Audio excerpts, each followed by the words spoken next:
Friends అందరికీ నమస్కారం అండి. Welcome to KVC kitchen. Friends ఈరోజు ఎంతో టేస్టీగా ఉండే నెల్లూరు చేపల పులుసు.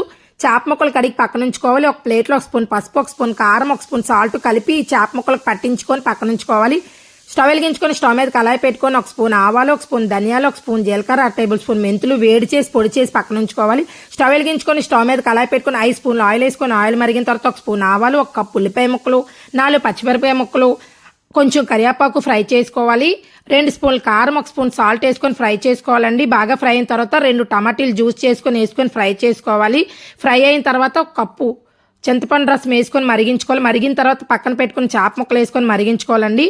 మనం ఆల్రెడీ పౌడర్ చేసి పెట్టుకున్న పౌడర్ జల్లుకోవాలి. బాగా మరిగిన తర్వాత పక్కన ఉంచుకున్న మామిడికాయ ముక్కలు వేసుకొని ఉడికించుకోవాలి. మామిడికాయ ముక్క ఉడికిన తర్వాత కొత్తిమీర జల్లుకొని దించేసుకోవడమే. రెడీ అయిపోయిందండి నెల్లూరు చేపల పులుసు. మీరు ట్రై చేయండి. ఎలా వచ్చిందో కామెంట్ సెక్షన్ లో చెప్పండి. నా వీడియో కనుక మీకు నచ్చినట్లయితే నా channel like, share, subscribe. Thank you for watching.